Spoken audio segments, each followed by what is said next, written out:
que a geodésica da dométrica riemanniana, a gente tem um funcional que a cada caminho, C1 por partes, associa a energia do caminho, que é a energia cinética, né, a integral do quadrado do vetor tangente, e a geodésica são os pontos críticos desse funcional. Bom, então a gente pode deduzir a partir daí que as geodésicas são soluções, né, de uma equação diferencial, que é a seguinte: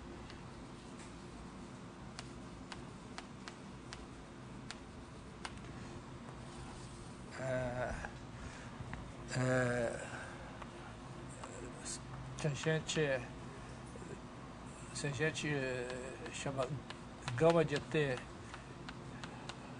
igual a x1 de t, etc, xn de t, né? Isso é uma geodésica. Então as coordenadas satisfazem essa equação aqui. Igual a menos soma j igual a 1 até n, i igual a 1 até n, soma j igual a 1 até n, das funções gama e jk, dxi dt, dxk dt. Quer dizer, uma equação de segunda ordem, né, e é quadrática, né? Então, você tem um produto quadrático aqui, onde esses coeficientes são chamados por símbolos de Christoffel. Isso aqui é igual a 2 vezes soma de gmk, m igual a 1 até n, né? Isso envolve as derivadas parciais dos coeficientes da métrica, né? Mais dgm dxj menos I e J são os índices que aparecem aqui, menos dg ji dxm. Então, isso aqui se a métrica é sem infinito, isso aqui são funções sem infinitos. Essa matriz, quando eu coloco o índice em cima, é exatamente a matriz da inversa, né? São os coeficientes da matriz inversa. Então, essa equação da geodésica é de segunda ordem, né? Então, a gente tem que para cada V, para cada ponto do espaço e para cada vetor tangente, passa uma única geodésica, né? Ela depende diferenciavelmente do ponto e do vetor, né? E essa propriedade aqui, então a gente tem duas consequências da forma especial da equação, que primeiro, que o vetor tangente, que a norma do vetor tangente é constante, e a segunda propriedade é que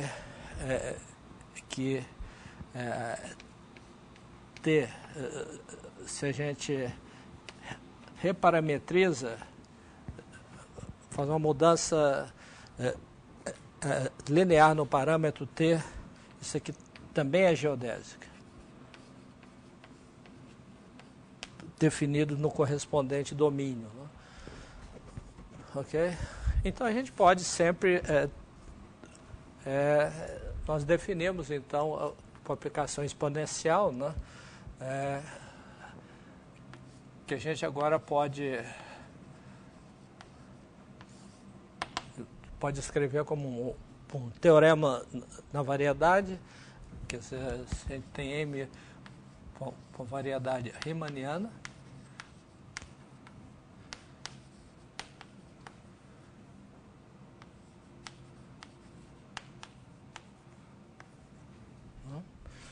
Então existe função contínua positiva, ou sem infinito, se quiser, positiva,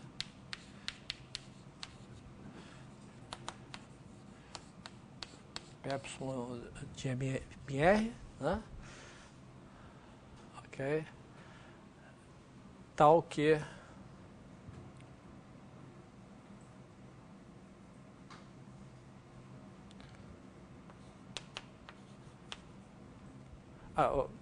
vamos pegar duas funções, epsilon e delta, delta menor que epsilon, né? Tal que o seguinte aconteça. Primeiro, para todo x pertencente a M,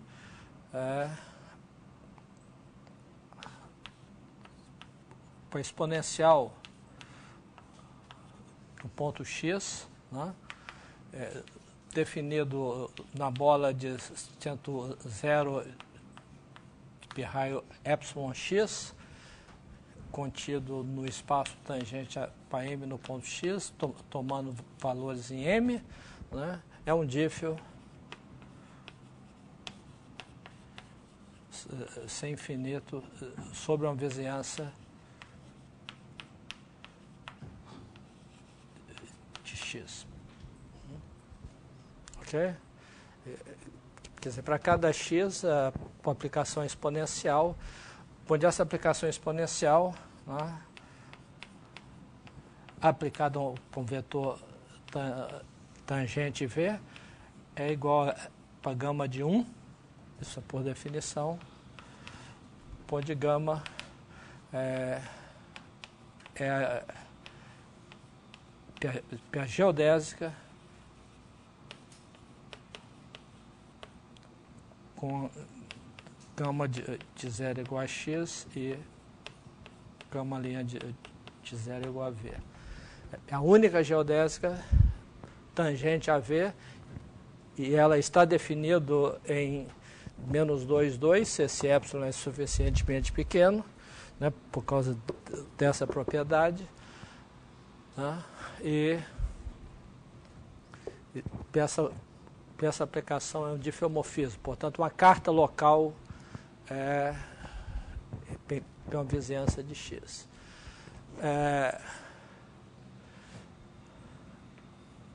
Para a segunda propriedade, nós estamos tomando esse delta suficientemente pequeno aqui. Essa aplicação aqui, vista como uma aplicação no fibrado tangente, né, ela depende diferenciavelmente das duas variáveis. Okay? Da variável x e da variável v. Uma aplicação sem infinito nas duas variáveis definida no fibrado tangente, né? Consequentemente, se eu tomo o delta suficientemente pequeno, né, nós temos o seguinte, que para todo y pertencente para a imagem da exponencial,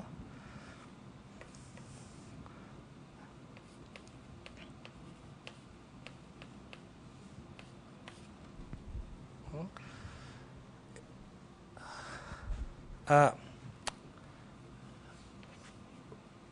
a imagem da bola menor, né, de raio delta x, temos que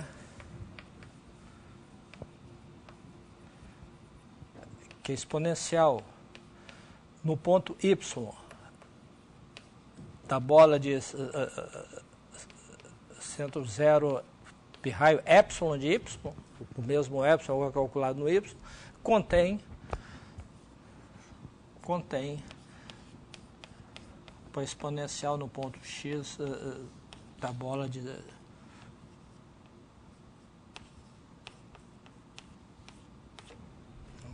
contém a imagem dessa bola menor. Para a terceira propriedade, né, é que se y pz pertence a bola de centro exponencial em x, são pontos da variedade que estão na imagem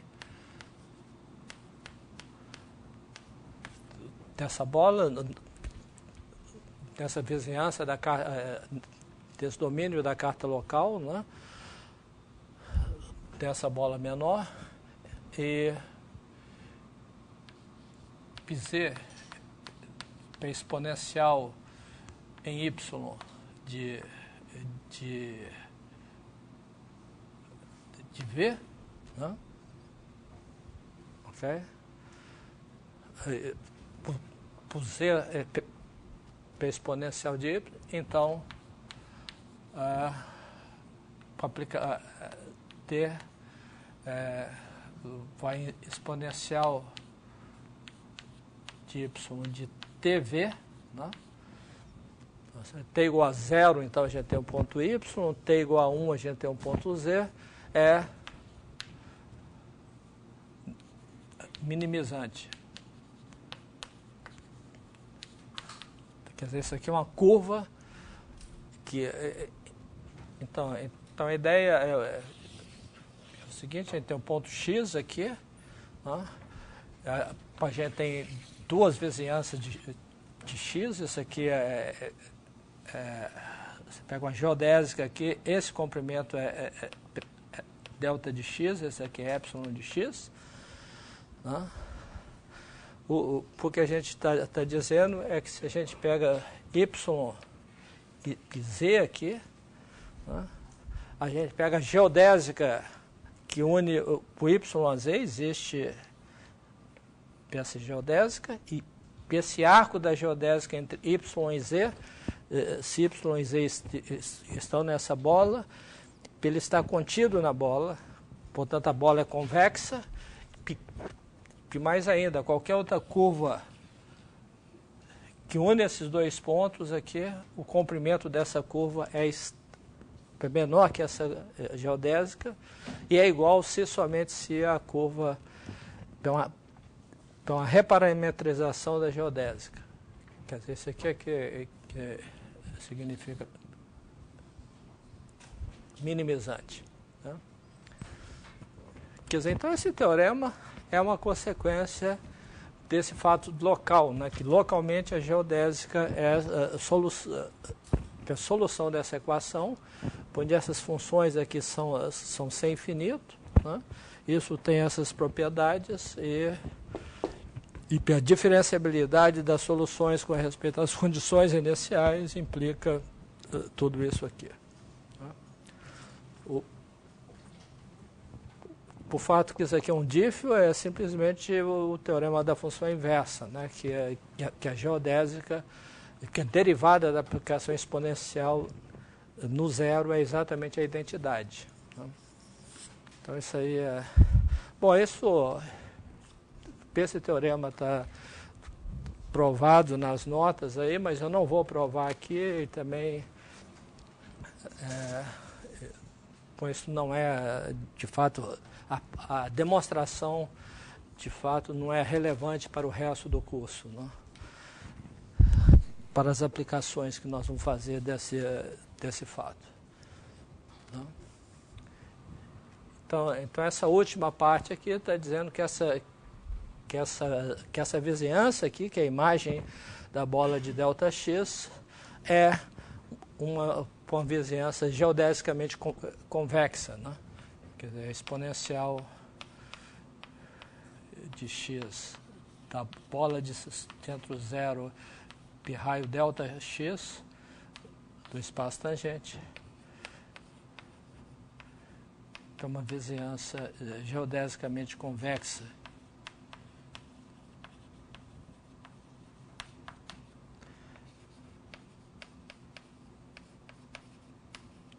de x. Quer dizer, todo ponto, então, tem uma vizinhança geodesicamente convexa, e essas vizinhanças têm uma relevância em topologia diferencial, como a gente vai ver, porque a interseção de duas vizinhanças geodesicamente convexas é, obviamente, geodesicamente convexa.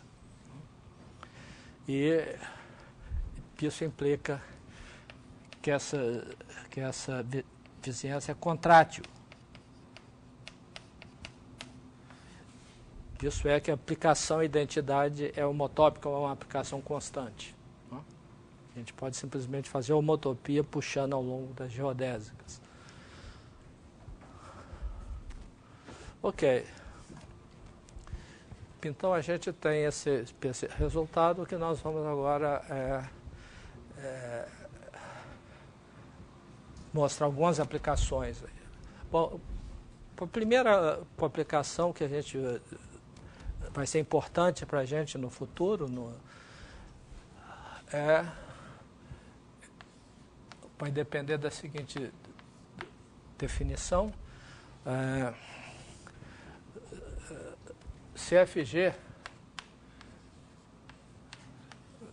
para aplicação contínua de uma variedade M noutra variedade N, eu digo que essas aplicações são homotópicas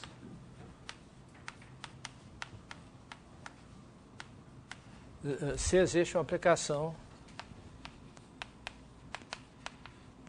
H de 0,1 vezes M e N, né, contínua,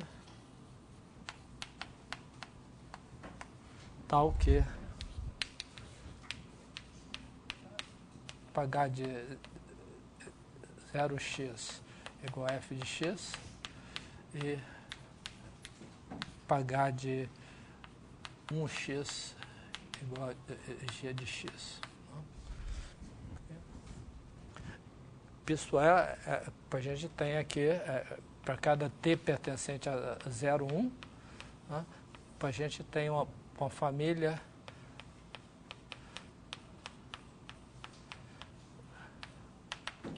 de funções contínuas de Mn, que depende continuamente do parâmetro t também, depende continuamente das duas variáveis, tal que f0 igual a f e f1 igual a g. Ok? Bom, esse é um conceito que a gente vai explorar muito no futuro e a gente pode acrescentar aqui que se H é CR, dizemos, bom, isso implica, isso funciona se F e G for CR, dizemos que PF e G são CR homotópicas.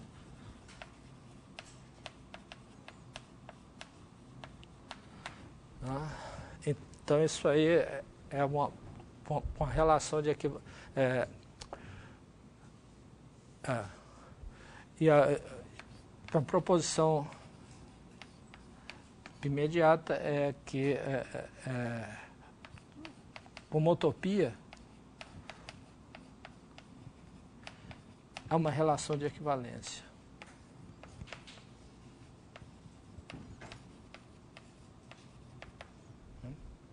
Quer dizer, se F é sempre homotópica a F, se F é homotópica a G, o G é homotópica a F, e o que sempre é um pouco mais delicado de mostrar é que se F é homotópica a G, né, e πG é homotópico a H, isso implica que F é homotópico para H. Né?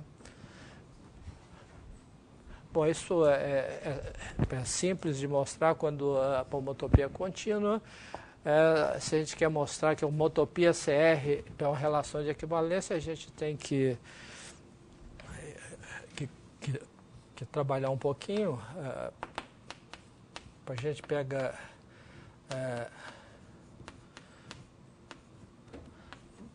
homotopia, vou chamar de H1, né?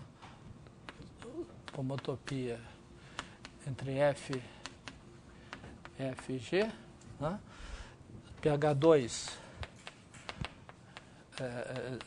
01 vezes M em N, homotopia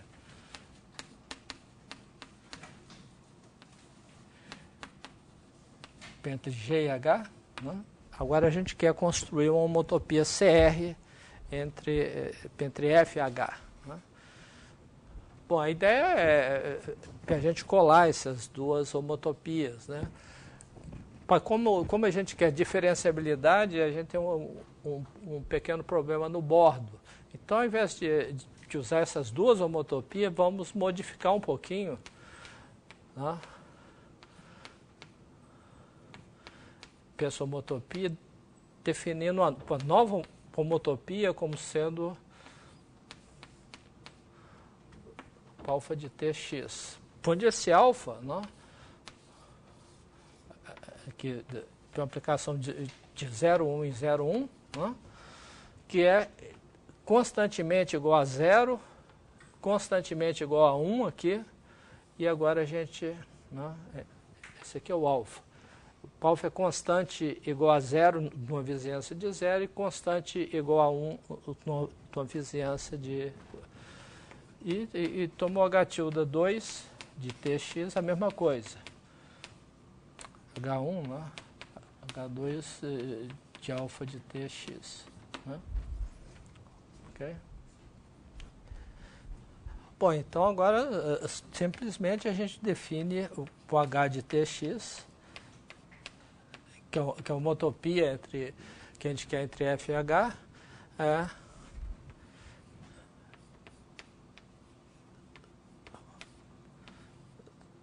2Tx, né? Se T menor ou igual que meio, né? E H tilde 2 de 1 menos 2Tx, se x maior ou igual que 1 meio. Né? Okay. Quer dizer, para cada T, né,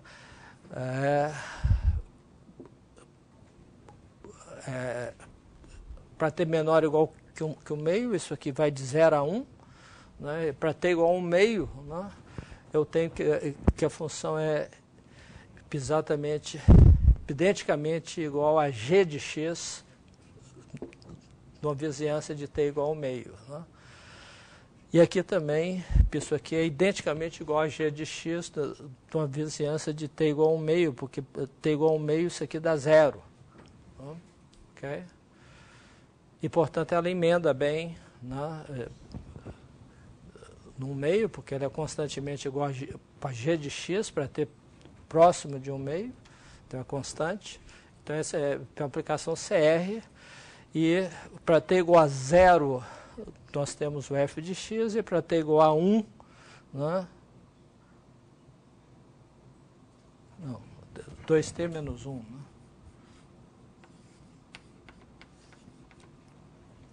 para t igual a 1, a gente tem exatamente o h de x. Então, com isso, a gente tem que a homotopia é uma relação de equivalência. Né? Então, a gente divide o espaço, né, o espaço quociente aqui são o espaço das classes de homotopia de transformações contínuas. Então, com o resultado desse... Com a consequência desse teorema aqui, que é o seguinte, se a gente tem uma aplicação contínua,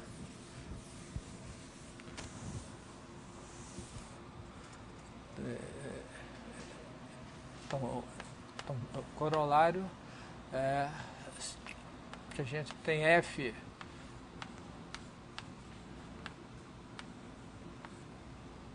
Então existe uma vizinhança C0Mn, tal que todo G pertencente a V é homotópica F.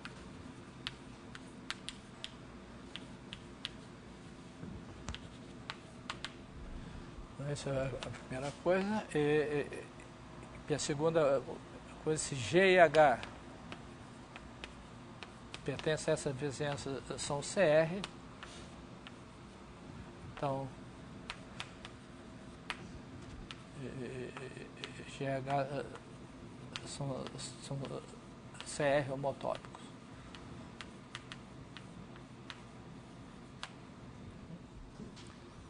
Ok?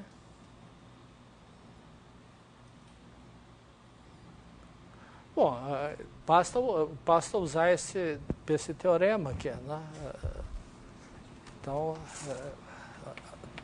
demonstração,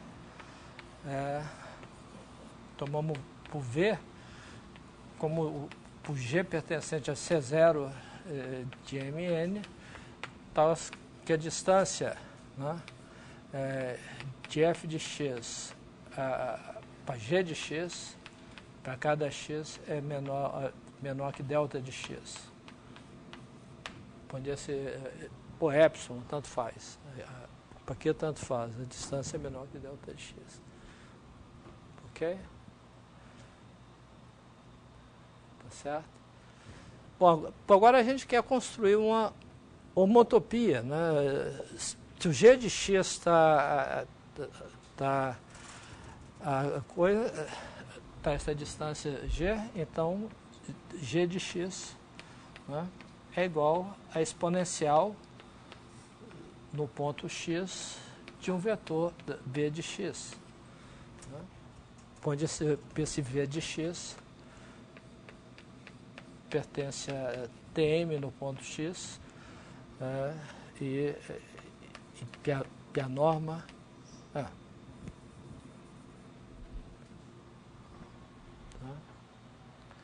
então a gente simplesmente toma o ft de x, né, exponencial, como sendo para exponencial no ponto x, né, do vetor t v de x. A gente anda ao longo da geodésica para t igual a 1, né, para a gente ter o g de x, e para t igual a 0, para a gente ter o f de x, para exponencial no ponto f de x. Né? Esse aqui é o ponto f de x. Né? O g de x, estando próximo de f de x, o g de x é a exponencial de f de x de um certo vetor v de x, né? Que está na pré-imagem pela exponencial no ponto f de x dessa vizinhança, né? Então a gente tem que isso aqui é uma homotopia entre f e g. Né? Bom, e se o g e h estão nessa vizinhança, né, a gente tem da mesma forma. Bom, vou apagar isso aqui.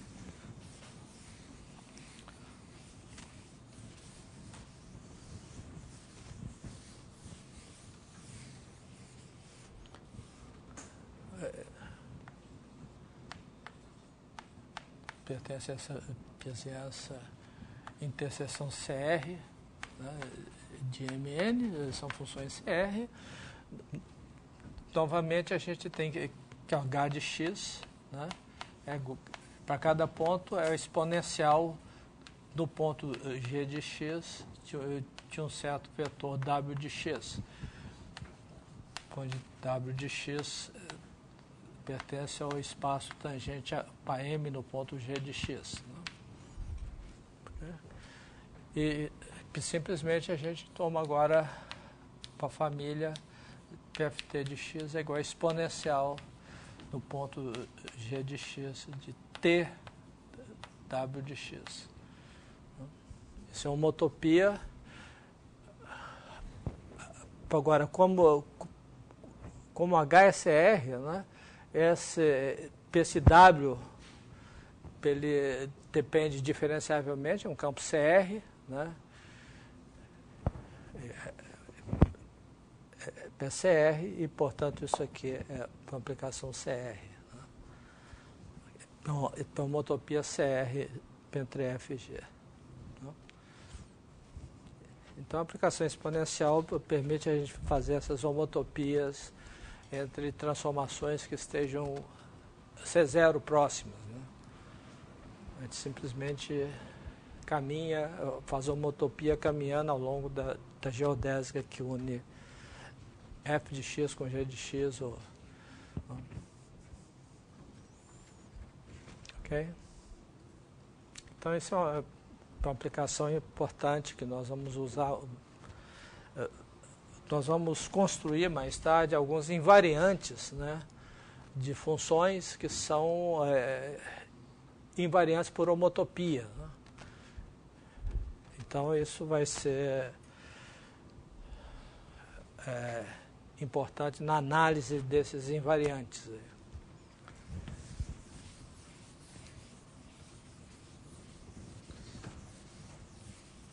Bom, então isso é uma aplicação. A outra aplicação que nós vamos fazer agora é o conceito de vizinhança tubular.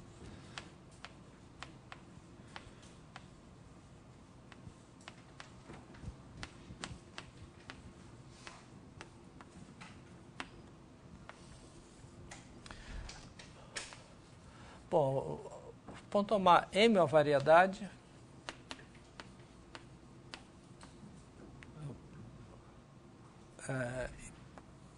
PS, por enquanto, nós vamos tomar uma variedade sem infinito. Uma subvariedade sem infinito.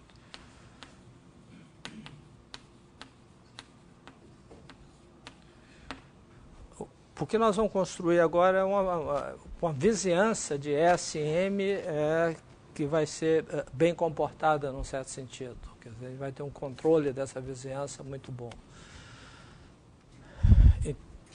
Então, para isso, a gente começa... PM é uma variedade riemanniana.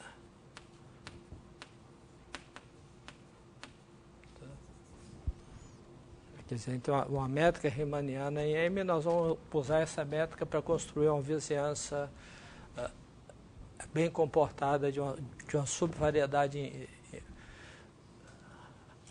Ok? Bom, se a gente tem uma subvariedade, nós vamos definir um subconjunto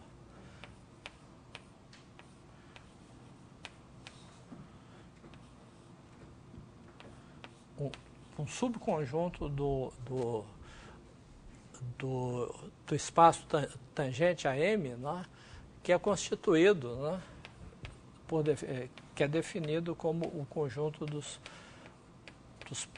pares XV pertencente a TM, portanto, X pertence a M, tais que X está em S, é um subconjunto, e V pertence ao complementar ortogonal, né, o espaço tangente a S num ponto X. Quer dizer, então a situação é a seguinte: a gente tem a variedade M, aqui, a subvariedade S, a gente pega um ponto X, a gente, ponto X, a gente tem um espaço tangente a S, esse é o S no ponto X, né? Esse é um subespaço do espaço tangente a M no ponto X, e a gente pode associar, então, o complementar ortogonal aqui. Então, esse é um subespaço do espaço tangente a M no ponto X, e aqui a gente tem uma projeção, que é a restrição da projeção natural aí, que é uma aplicação em S, que a cada XV associa o ponto base, né? Okay? Bom, então, isso aqui é um subconjunto, né, de TM. Isso aqui é um fibrado com base M. Nós vamos mostrar agora que isso é uma fibração localmente trivial com base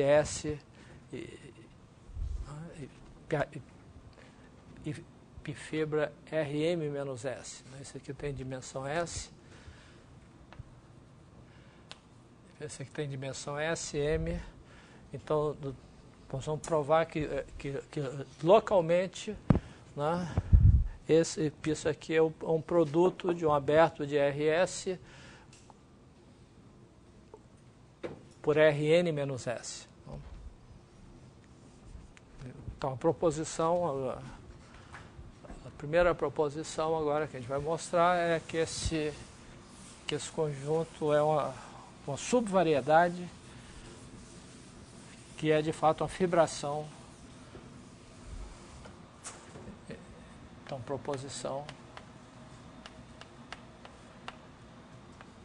O fibrado normal é uma subvariedade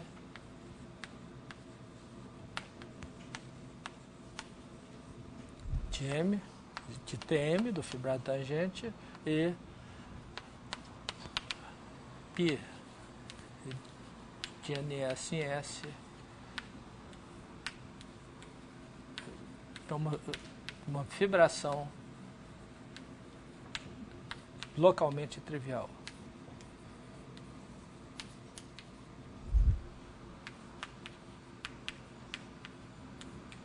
Certo? Quer dizer, localmente é diffeomorfo a um produto. Bom, como é que a gente mostra isso? A demonstração. Bom, como essa é uma subvariedade, né, eu posso cobrir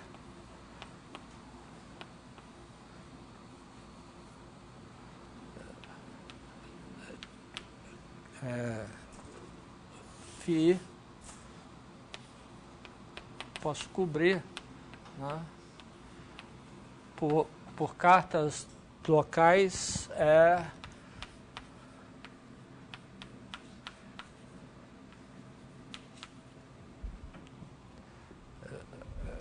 tomar cartas locais tais que φ de por interseção S é igual a RS vezes zero. Né? São cartas locais que levam S no plano. Ok? Tá certo? Bom, então aí, aqui no plano eu tenho, eu posso construir M campos de vetores, né, onde eu tomo os S primeiros tangente a RS e os outros transversais. Né? Então existem campos de vetores, eu puxo esses campos de vetores sem infinito, vou chamar de xi, né?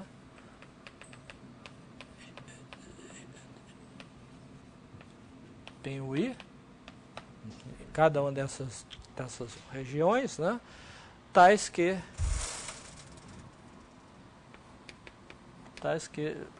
para todo x pertencente a S, interseção i, né? Nós temos o seguinte, que x1 de x, xs e de x são tangentes para S no ponto x. E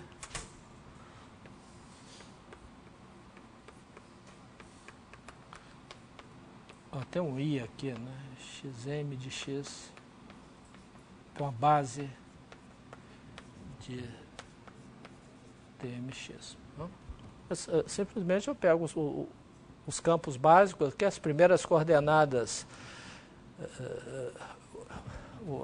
eu tomo aqui simplesmente o campo d de dx e puxo de volta pelo φ.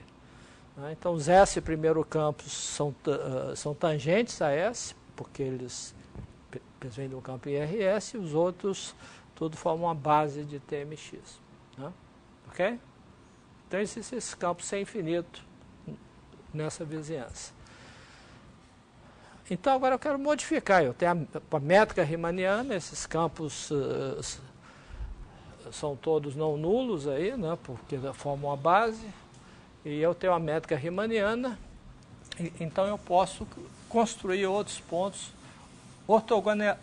ortogonalizando em cada ponto essa base, né? Esse é o que se chama em álgebra linear o processo de Gram-Schmidt. Eu defino o novo campo de vetores da seguinte forma. O primeiro campo eu defino como sendo o campo xi1 dividido pela norma, que eu quero uma base ortonormal em cada ponto. Isso aqui é a métrica, né? Eu estou dividindo pela métrica. Okay? E aí, indutivamente, né,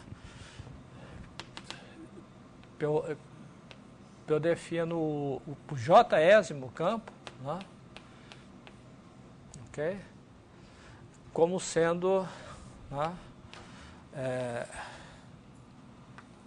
que eu pego o jésimo vetor aqui, né, eu já construir os vetores ortonormais anteriores até, né? Aí eu subtraio aqui, né, as projeções desse cara na base anterior. Quer dizer, eu pego o produto interno de y e j de x não, x de j de x com y e k de x, né? E multiplico isso por y e k de x, né? E somo isso aqui, k igual a 1 até j menos 1, quer dizer, eu projeto esse vetor projeto ortogonalmente no subespaço gerado pelos anteriores e divido pela norma deles. A norma desse vetor aqui para ser ortonormal. Né? Okay? Ora, como por xi são campos sem infinito, esses campos aqui são sem infinito e isso dá uma base ortonormal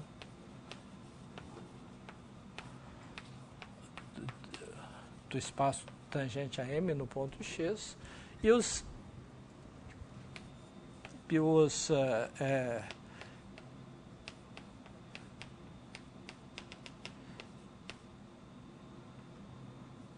S I de X com base de TS de X. Okay? Pusesse primeiro uma base ortonormal e portanto, o y S mais 1 de X, y M de X para a base do complemento ortogonal, né? Porque os vetores são ortonormais. Né? Okay? E esses campos são sem infinito, e portanto isso aqui é uma base do campo, então a gente tem um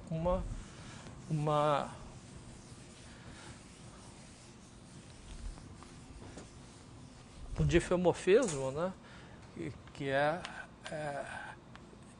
SR PZR M-S em π-1 de UI, de UI interseção S, né? que a cada X aqui a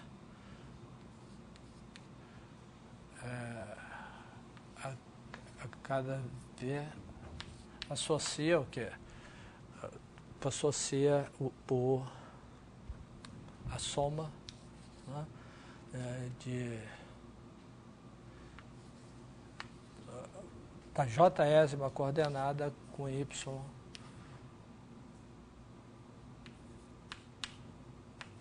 S mais J de X. J igual a 1 até M menos S. Hã? Okay. Então esse cara aqui dá exatamente um vetor do fibrado normal, né? E isso aqui é um diffeomorfismo. Isso é um diffeo. Com a carta local, as mudanças de cartas são diferenciáveis porque são dadas por matrizes ortogonais, né? Quando a gente passa de uma base ortonormal para outra base ortonormal, a mudança de base é uma matriz ortonormal que depende diferenciavelmente de x, né? São duas coordenadas. Então, essa é a trivialização local. Portanto, esse fibrado normal é uma variedade, né? Okay? E que tem a mesma dimensão que M, né? Isso tem a mesma dimensão que M, que a dimensão é exatamente M. Né? Okay.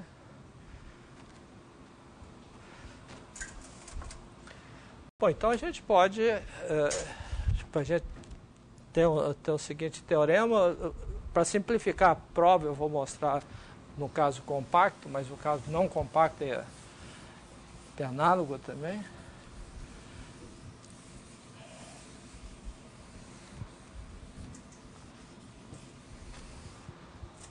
Então, teorema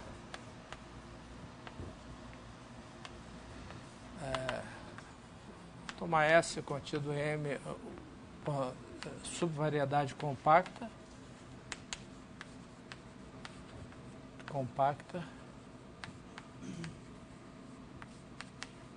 sem infinito.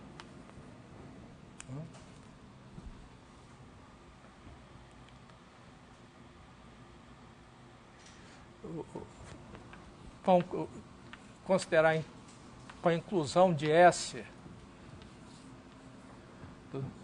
do fibrado normal a S aqui, né? A aplicação que a cada x associa o x zero, sem inclusão, ou seção nula é chamado também.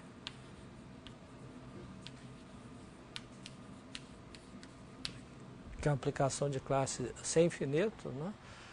E o teorema diz o seguinte, então vamos chamar de J isso aqui, e que essa é a inclusão em M, né? Que a cada x associa x, a inclusão em M. Então, o teorema diz o seguinte, que existe um diffeomorfismo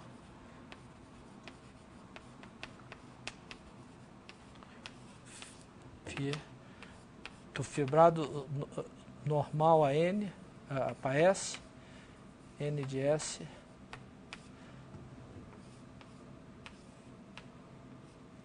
U, onde U tem vizinhança de S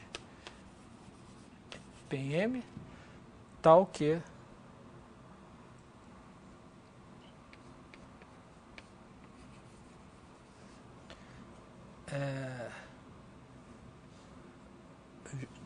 J composto com φ seja para inclusão de ML.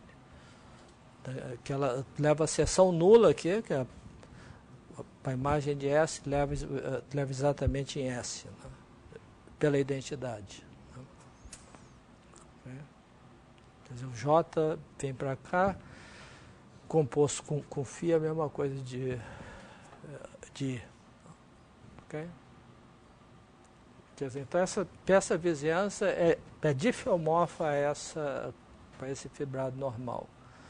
Okay? Tá certo?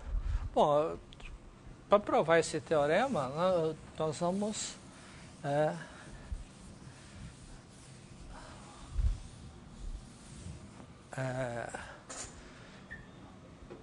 vamos antes construir vamos tomar epsilon maior que zero suficientemente pequeno.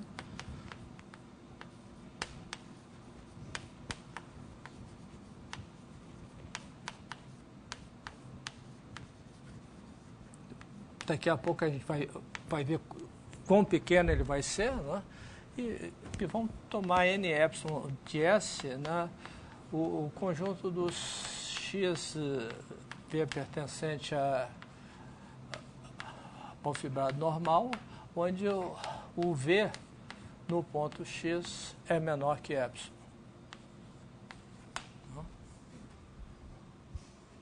Ok? Bom, se eu tomo esse epsilon suficientemente pequeno, né, eu tenho uma aplicação, né, phi epsilon de n epsilon de S em M, né, definida da seguinte maneira. Ele pega um x V aqui, eu vou levar na exponencial do ponto X de V. Né? Quer dizer, o X está em S, né? O V é normal, eu levo pela exponencial. Tá? Ok?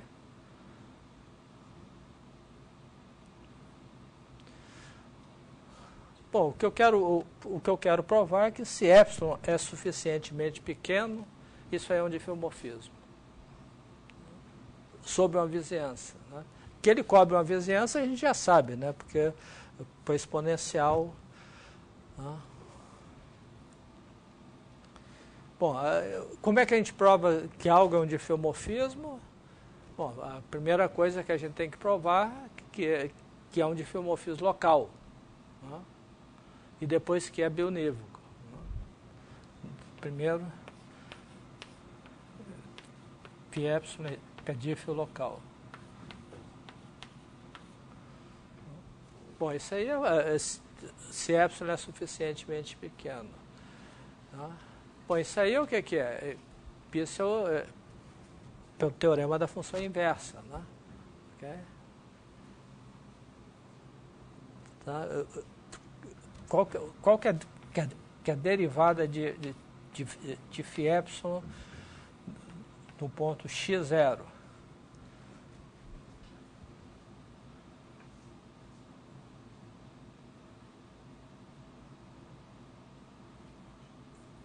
Hein?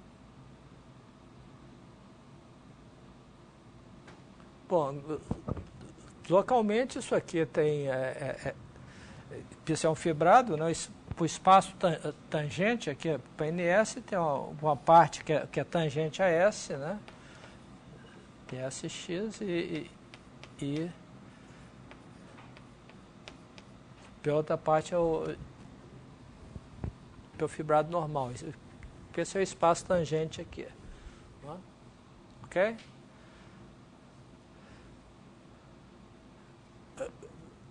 Quanto é que é a derivada dessa aplicação?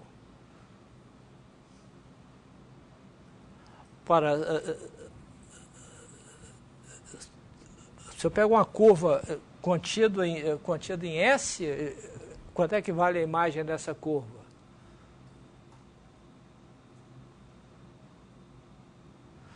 Pô, você está contido em S, o V é sempre igual a zero, né? Isso aqui vai dar identidade, né?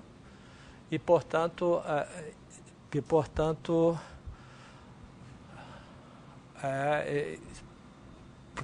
nessa direção é a identidade. E na outra direção é a identidade também, porque a derivada da exponencial é a identidade. Né? Então, a derivada pegou a identidade. Okay?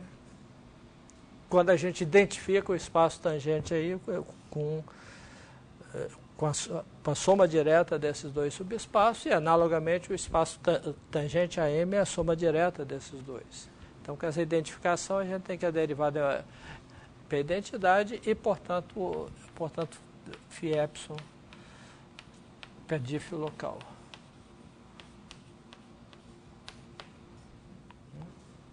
Ok? Tá.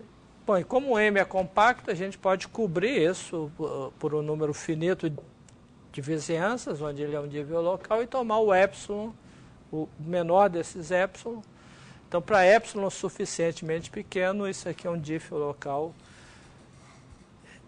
em toda a vizinhança. Ok?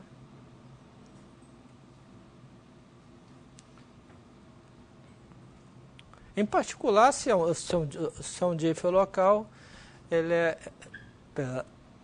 localmente bionívoco.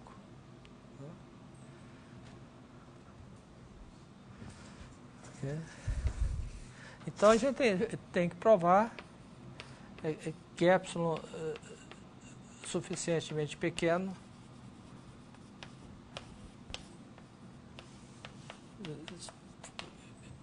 que epsilon é bionívoco. Ora, mas isso é óbvio, né? Porque se você tem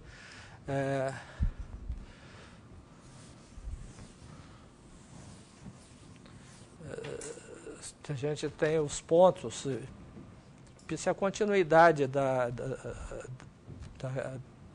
coisa. Você tem, digamos, dois pontos, x, y, e dois vetores normais aqui, pw, né? Se o epsilon é suficientemente pequeno, é exponencial.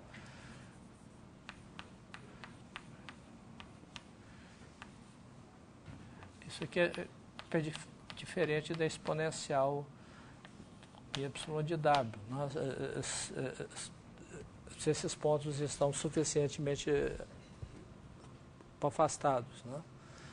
Porque se eles estiverem próximos, é bionívoco, mas se estiverem afastados, eles são bionívocos, porque a exponencial para geodésicas não pode se tocar.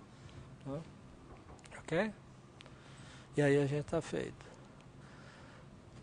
Então, esse é de filomorfismo, né? e, portanto, a gente tem que essa aplicação de filomorfismo.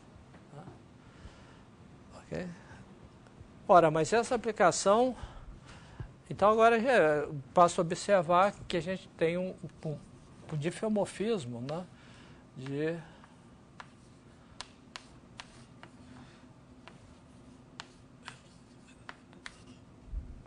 Isso aqui no fibrado, né? Como é que a gente constrói um difeomorfismo como esse? Depois a gente vai levar o XV, né? Simplesmente no X, né? Agora a gente quer levar para a bola de raio epsilon em todo o espaço, né? Então a gente vai tomar V, né? Dividido por epsilon menos a norma de V no ponto X. Né?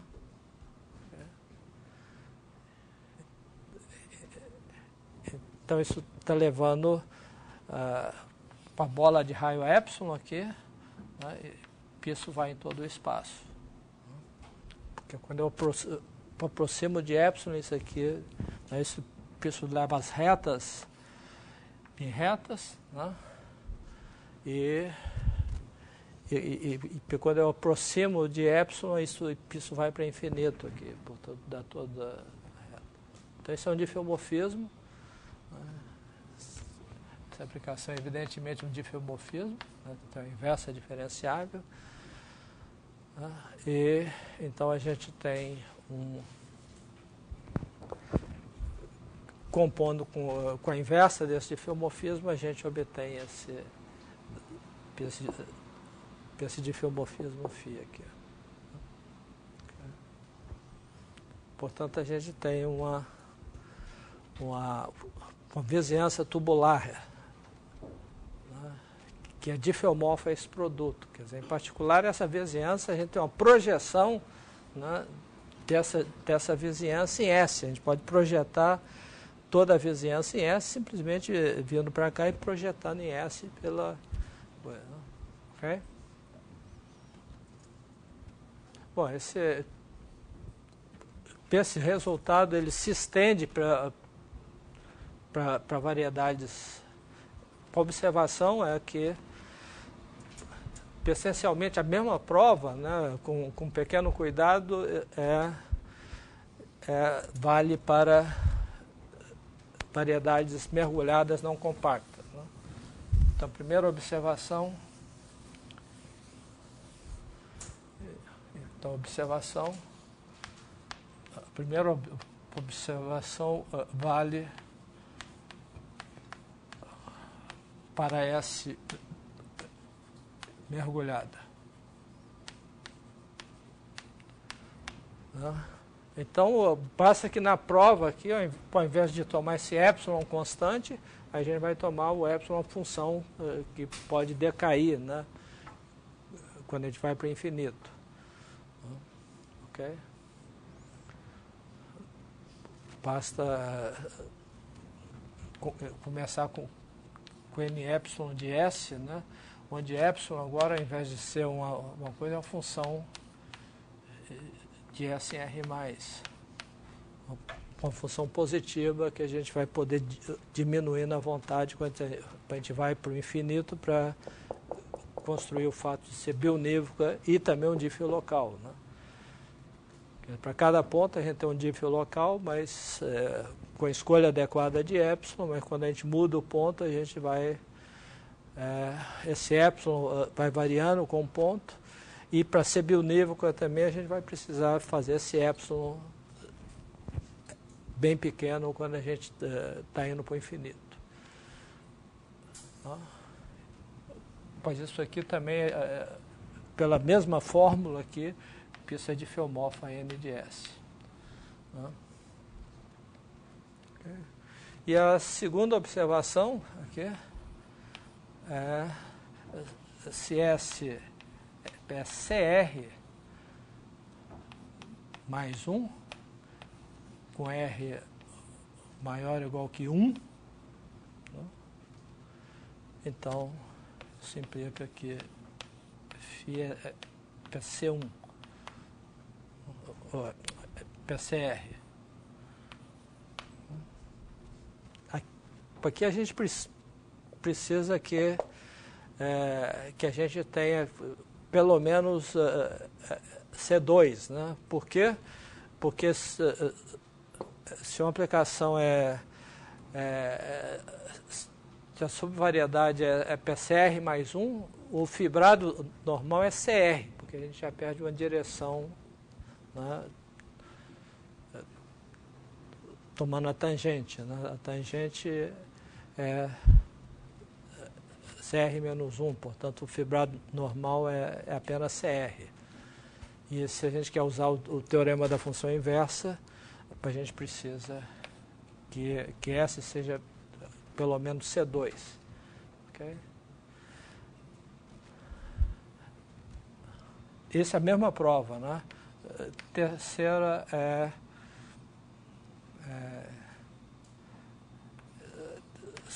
TSC1, né? Existe uma fibração localmente trivial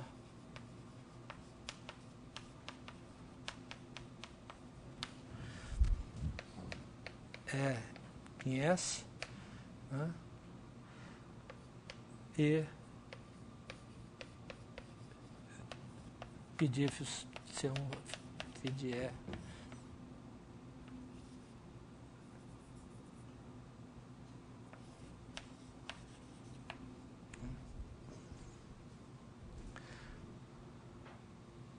Bom, agora essa fibração aqui é C1, né? Mas não é mais não pode ser o fibrado tangente, mas a gente vai provar mais tarde que a gente pode PCA também contido no fibrado tangente, mas para obter algo C1, como o fibrado normal é apenas C0, né, a gente tem que aproximar esse fibrado normal por um fibrado C1. Mas isso a gente vai ver mais tarde. Quer dizer, isso a gente vai ver mais tarde, que a gente pode... então, para todo X pertencente a S, né, a fibra sobre X é um subespaço TMX próximo,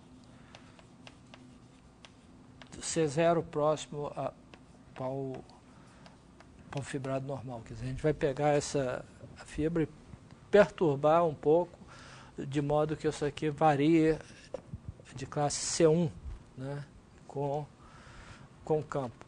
Quer dizer, isso vai ser uma consequência de um teorema que nós vamos provar mais tarde, de aproximação de funções contínuas por funções C1. A gente provou um teorema antes, mas no RN, né? Depois nós vamos provar que isso acontece entre variedades, né? E aí a gente vai poder construir um outro fibrado próximo ao fibrado normal e construir uma vizinhança tubular C1 também. Mas isso aqui nós vamos ver mais tarde, né? Por enquanto a gente já sabe construir vizinhanças tubulares se a variedade é pelo menos C2. Bom, essa mesma construção aqui melhora isso aqui, né? Quer dizer, se S é CR mais 1, a gente constrói o φ de classe CR mais 1, usando o mesmo argumento aqui. Bom, mas por enquanto vamos pensar que S é sem infinito, porque... Bom, então vamos ver uma aplicação desse teorema aí.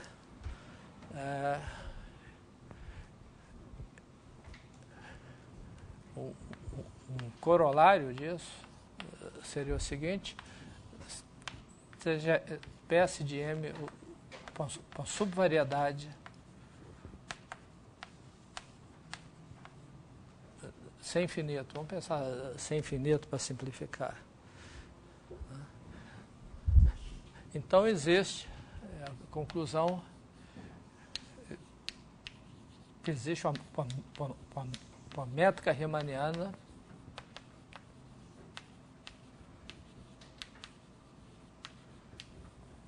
PM, que a gente pode tomar completa se quiser, tal que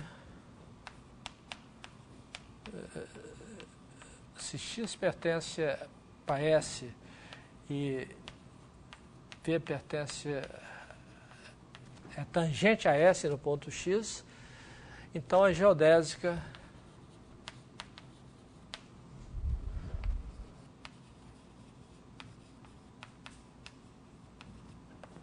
gama de AB em M com gama de 0 igual a X, gama linha de 0 igual a V, é tal que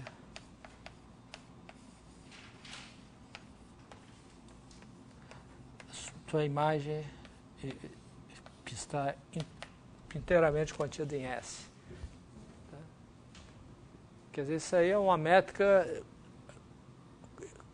conveniente se a gente quer analisar essa subvariedade. Quer dizer, se a gente começa com a geodésica, né, de M, se essa geodésica passa por um ponto de X e é tangente a V, é tangente a S, ela continua em S o tempo inteiro. Quer dizer, a gente diz, tem uma nomenclatura em geometria diferencial, que a gente diz que essa é totalmente geodésica.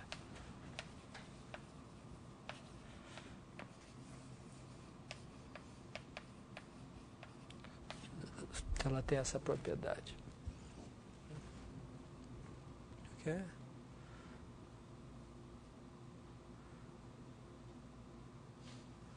Bom, como é que a gente constrói essa métrica aí?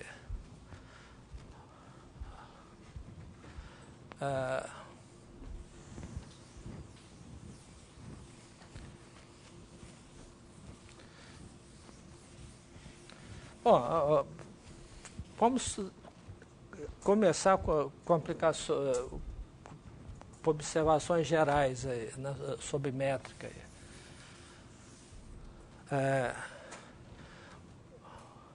Bom, a primeira observação é o seguinte: se a gente tem PF de MN,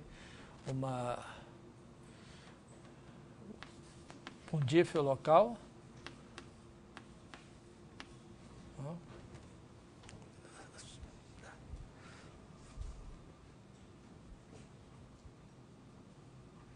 e se a gente tem Y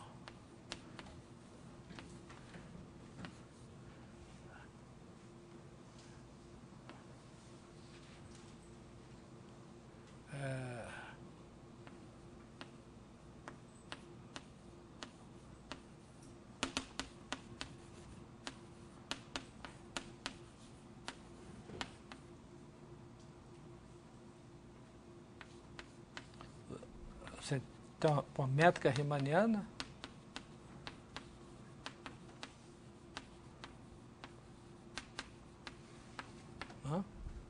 que você tem uma métrica riemanniana no contradomínio, né?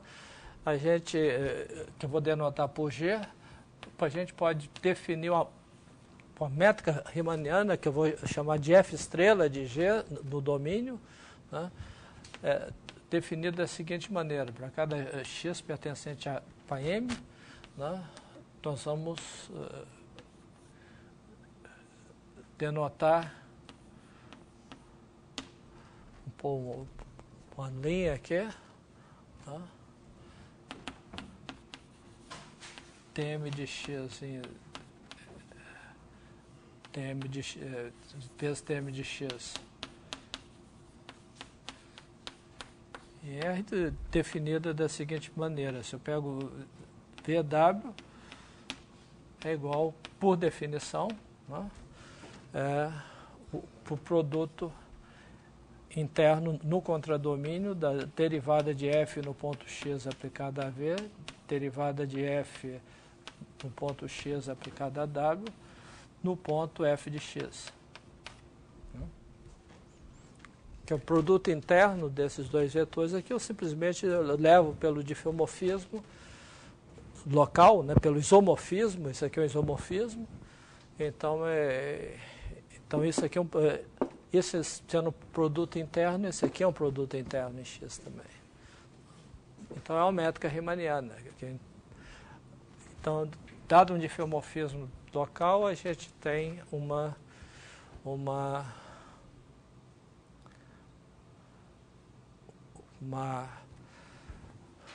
a gente pode puxar a métrica euclidiana, a métrica riemanniana para o domínio.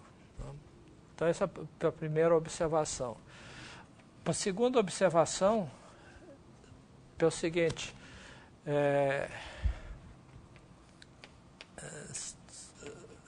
se F de MM, né, é isometria, né, e π gama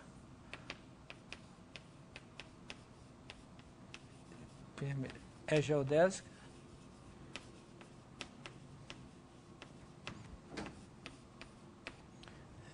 então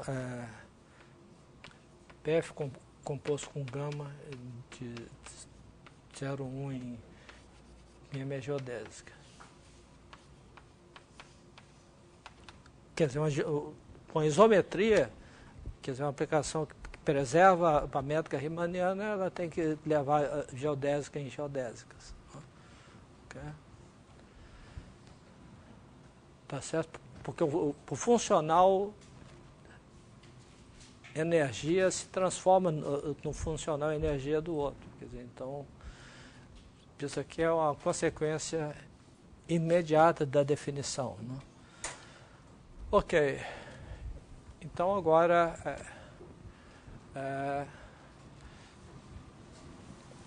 a gente pode mostrar o corolário, né?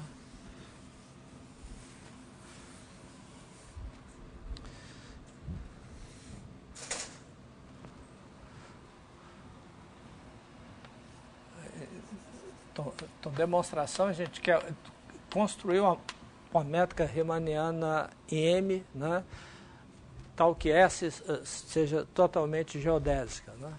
Então a gente começa com diffeomorfismo, né, φ, né, do fibrado normal a S,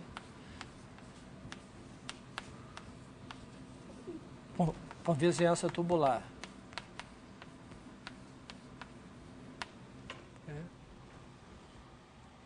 Tá certo? Então a gente pega uma vizinhança tubular, né? Quer dizer, um diffeomorfismo que leva a seção nula em S. Ok? Então, a partir disso, né, eu tenho uma involução que é um dífio sem infinito, tal que φ composto com φ igual a identidade de U. Como é que eu defino isso aí? Eu defino simplesmente o seguinte: eu tomo esse φ, né? Eu pego um ponto x pertencente a U, né? Que tá, o y pertencente a U, né? Eu levo de um ponto do fibrado normal, que é XV, né, PNS, né, a pré-imagem pelo φ-1. Né. Aqui, no fibrado normal, eu tenho uma involução que leva o XV no X menos V. Okay? E aí eu simplesmente componho novamente com φ para obter o elemento de U. Okay? Tá? Então esse φ é um diffeomorfismo, porque cada um deles aqui é um diffeomorfismo. Então, φ é diff. E φ composto com φ é identidade. Ok? A identidade de U. Porque esse cara composto com ele mesmo é identidade. Okay? Isso é uma verificação imediata. Ok? Bom, então agora a gente quer construir uma métrica. Nós vamos começar construindo uma métrica em U.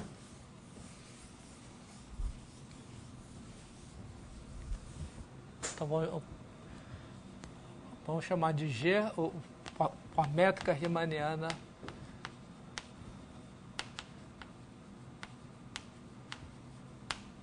G1, métrica riemanniana em U. Pego uma métrica qualquer, né? Ok?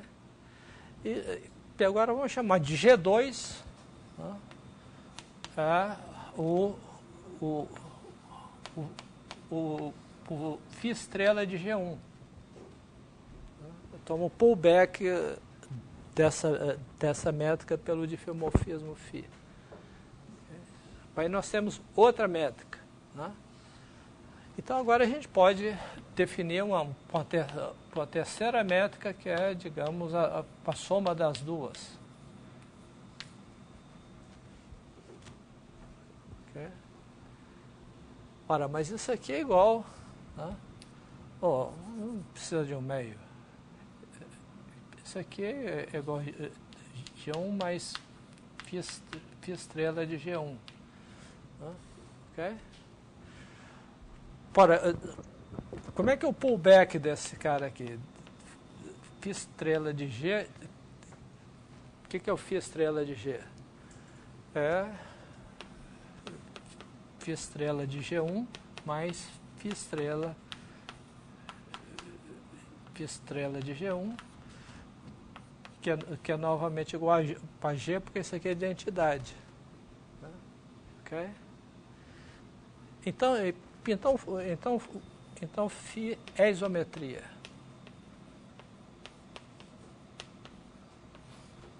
Okay? Bom, então agora eu tenho que essa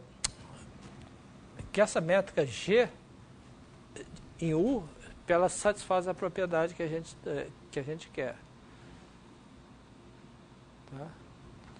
Por que isso? Ora, se a gente tem o S aqui, né, para a gente quer, bom, isso, vou traçar em dimensão 1, mas para a gente quer olhar para um vetor tangente a S. Né? Ora, esse vetor tangente a F, para S, tem uma geodésica, única geodésica que passa pelo ponto X e é tangente a V. Né? Por que isso? Eu afirmo que essa geodésica está contida em S. Por que isso? Suponhamos que essa geodésica não esteja contida em S. Então é uma curva não contida em S. Gama de menos epsilon a epsilon. Okay. Então ela passa pelo ponto 0 e é tangente a V e não está contida em S. Okay. Ora, mas esse φ, né, observe que o φ de x é igual a x para todo x pertencente a S. Né? Ok? Para a construção aqui, φ é composto com φ igual a identidade, e φ de x é igual a x para todo x pertencente a S. Outra propriedade que eu preciso aqui. Ok? Ora, como esse φ para isometria, gama composto φ composto é geodésica. Okay? Ora, mas esse φ é uma isometria, né? É uma involução aqui que deixa os pontos de S fixo. Né? Tá certo? Então a imagem dessa curva vai ser uma outra curva,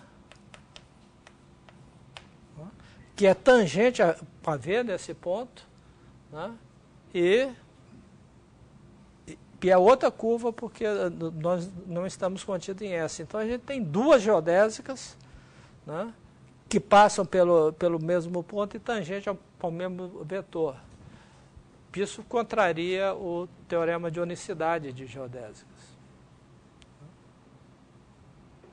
Quer dizer, então o fato de que se essa curva não está contida em S, então a gente tem duas geodésicas distintas passando pelo mesmo ponto e tangente ao mesmo vetor. Isso contraria a unicidade de geodésicas e, portanto, implica que essa peça geodésica tem que estar necessariamente contido em S. Okay. Bom, eu quero uma métrica em M, aí é fácil, né? Eu tenho essa métrica em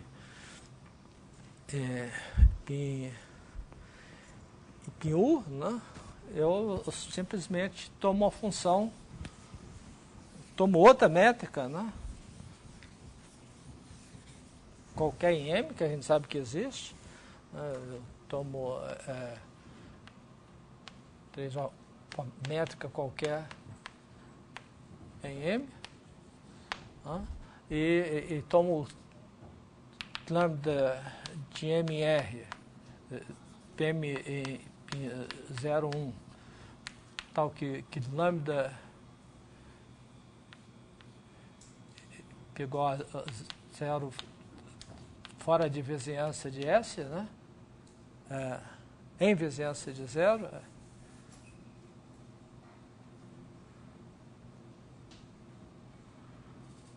Em vizinhança de zero. Tem vizinhança de S contida em U, né? Com fecho contido em U.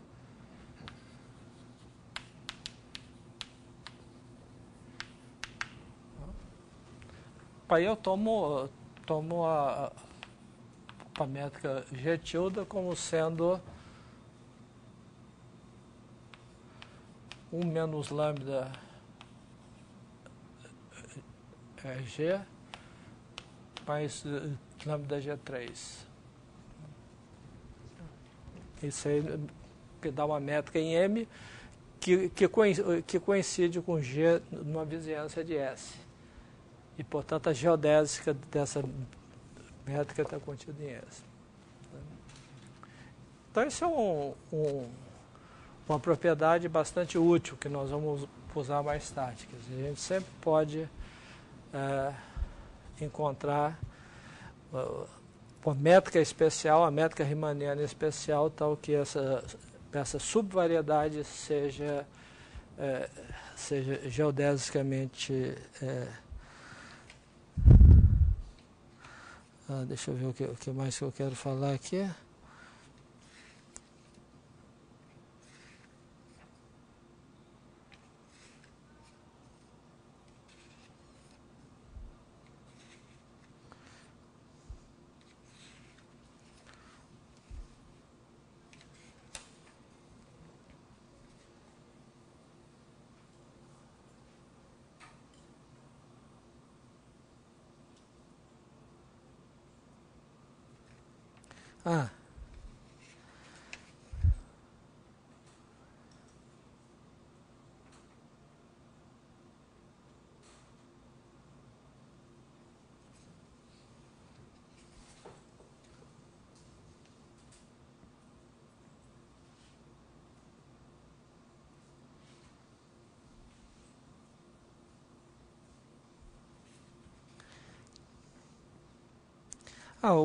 Uma coisa que nós vamos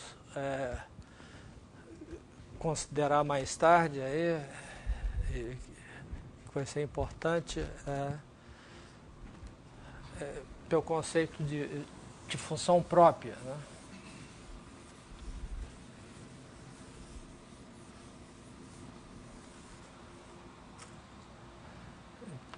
Então, a definição, uma função contínua entre dois espaços topológicos, aqui a definição é geral, né? Eu digo que F é própria se a imagem inversa de compacto é compacto.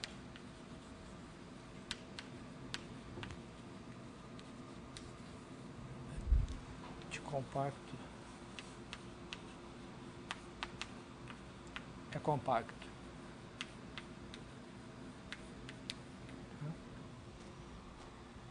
Ok. Bom, a gente tem outra caracterização de função própria, né? A definição, né?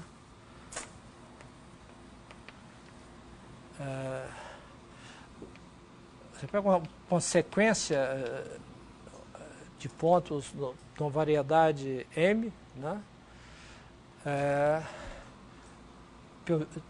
Eu digo que essa sequência tende a infinito, né? Se para todo o conjunto compacto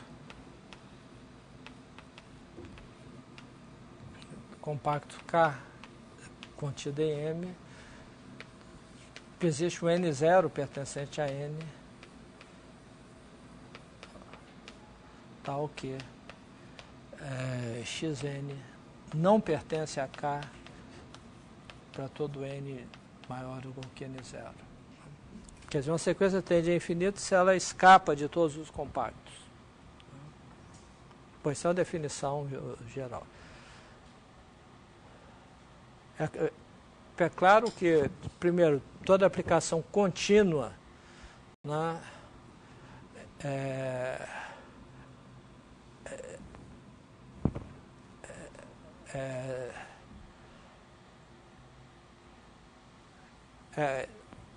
claro que se M é compacta, não existe nenhuma sequência tendendo a infinito, né? Isso não faz sentido.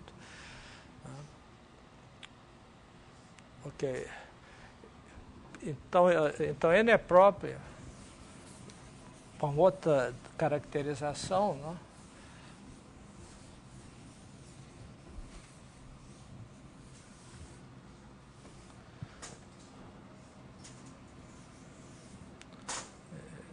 Então, a proposição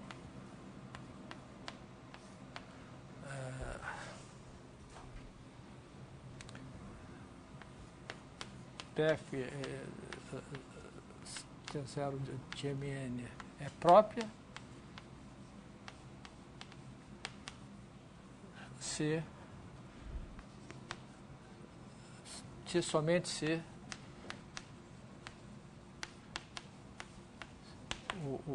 o seguinte acontece. Sempre que você tem uma consequência xn em M tendendo a infinito, isso implica que f de xn tende a infinito em M. Okay. Quer dizer, uma sequência própria se somente se leva a sequências que tendem a infinito em sequências que tendem a infinito.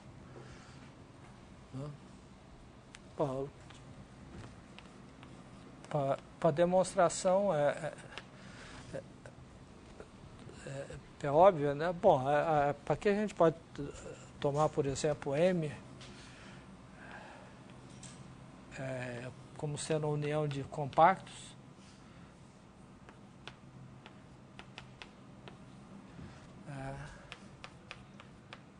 Cair contido do interior de K mais 1, né?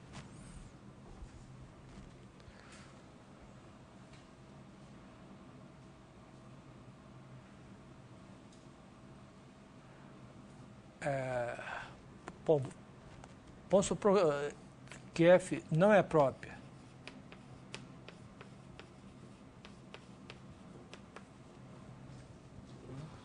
E eu afirmo que existe uma sequência que tende a infinito, onde isso aqui não tende a infinito. Né? Isso implica que existe K contido em N, tal que F menos 1 de K não é compacto.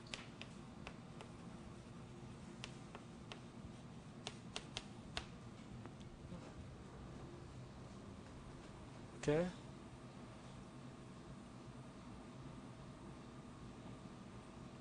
Tá certo? Pô, se F menos 1 de K não é compacto, né, ele não pode estar contido em nenhum dos KIs aqui. Tá? Ok? Então,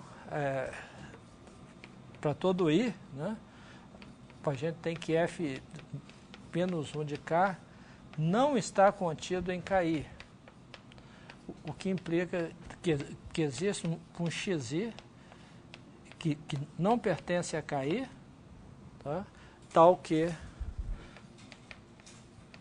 F de XI pertence a K. Né? Tá certo? Então, esse F de X que pertence a K, o XI não pertence a KI. Né? Como essa sequência XI não pertence a KI, essa sequência tem que tender a infinito. Tende a infinito. Não? Porque ela escapa de todo compacto. Porque dado qualquer compacto, esse compacto está contido em algum KI. E a partir de certa ordem, a sequência não está mais em KI. Né? Então, essa sequência tende para infinito, mas a imagem dela pertence a um compacto. Então, a imagem dela não tende a infinito. Ok? Então,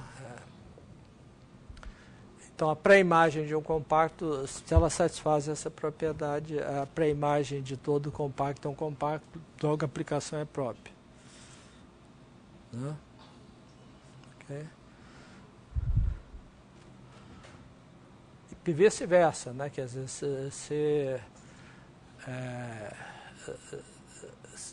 se ela é própria, ela tem que satisfazer essa propriedade aqui. Né?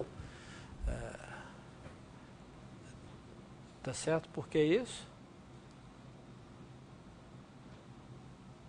Porque se isso não satisfaz, né, isso significa que existe uma sequência tal que a imagem não tende a infinito. Então, f de xn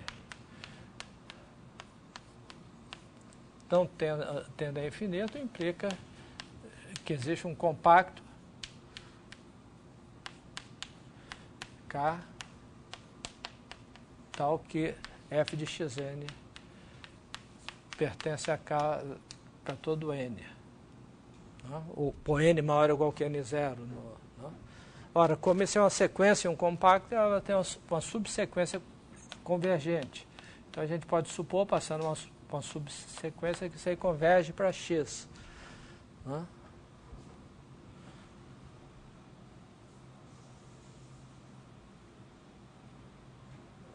E aí?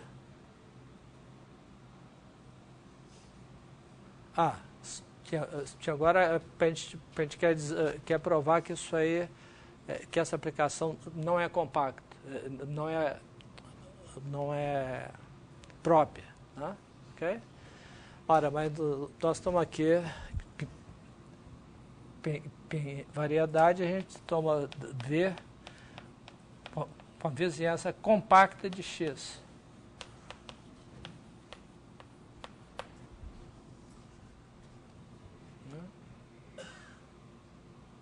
Okay? Se a gente pega uma vizinhança compacta de X, olha para f-1 de V, né? Isso contém o ponto xn para todo n suficientemente grande. Ora, mas se ela é compacta, isso aqui é compacto. Né? Então isso é um absurdo, porque nós estamos supondo que o xn tende a infinito. Então, isso aqui não é compacto. Então, essa aplicação, a imagem inversa desse compacto não é compacto. Então, a aplicação própria são aplicações que a pré-imagem é compacta ou então goza dessas propriedades aqui de subsequências. Okay? Bom,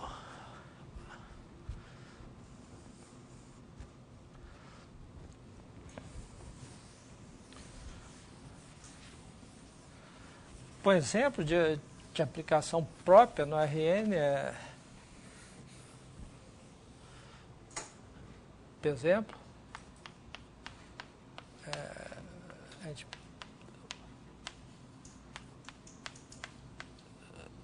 pega um F de MR, tal que F de X é maior ou igual que ômega I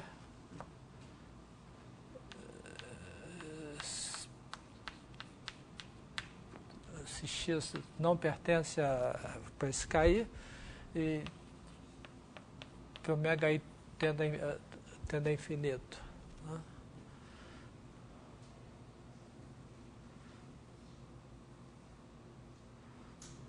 Ok?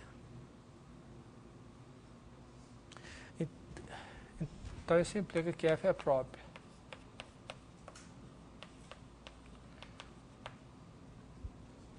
Tá certo? Porque qualquer sequência xn que escapa desses KIs todos, elas têm que ir para infinito. Ela não tem nenhuma subsequência convergente. Né? Ela escapa de todos os compactos da reta. Então, isso analogamente, tem muitas aplicações próprias de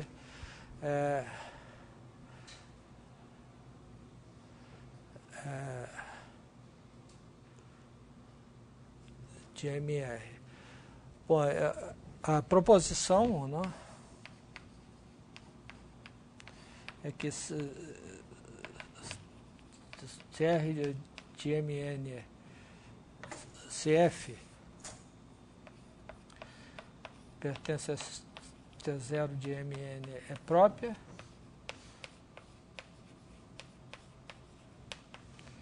então existe vizinhança D contida em C0 de MN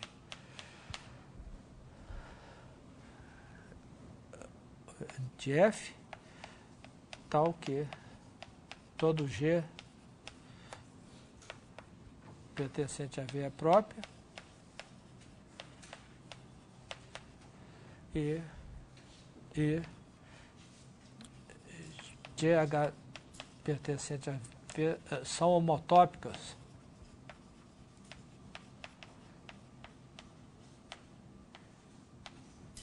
por uma homotopia própria.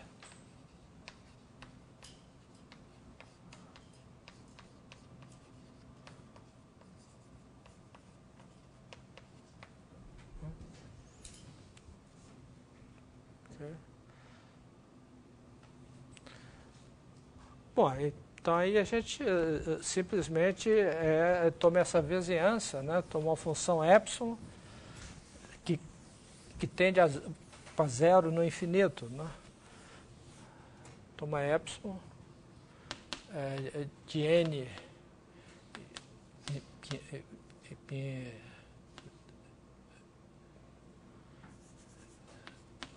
PR+, né? Tal que epsilon restrito a KI menos interior de KI menos 1 é menor que epsilon I que tende a zero. E basta tomar por V, então é o conjunto dos Gs, tais que a distância de G de x a f de x, né, esteja menor que epsilon de x. Ok? Então, a afirmação é que o G é próprio.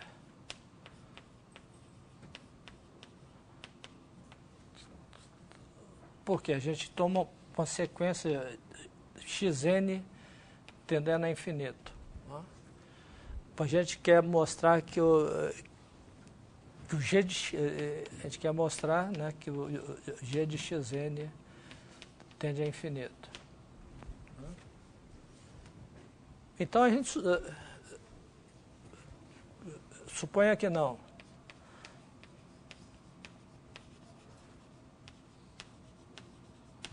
Isso implica que existe uma subsequência tal que G de xni converge para x em n. Ok? Ora, mas esse PCN está tendendo a infinito. Né? Ok?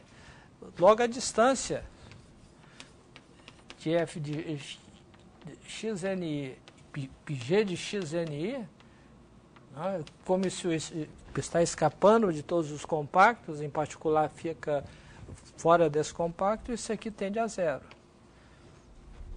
Né? Okay? Porque a sequência está escapando dos compactos todos e fora de um compacto é menor que esse epsilon i. Então isso implica que o f de xni também converge para o mesmo ponto x. Isso é um absurdo.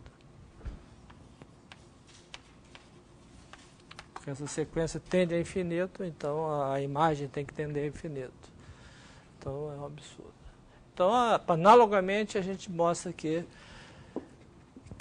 a homotopia dada pelo teorema anterior que a gente viu é necessariamente própria, porque ela goza dessa propriedade também. Então com isso a gente conclui essa... Ok. Então com isso a gente termina esse capítulo aí. Módulo à prova desses teoremas sobre geodésica que eu não vou tratar aqui no curso. Ok, então a gente continua.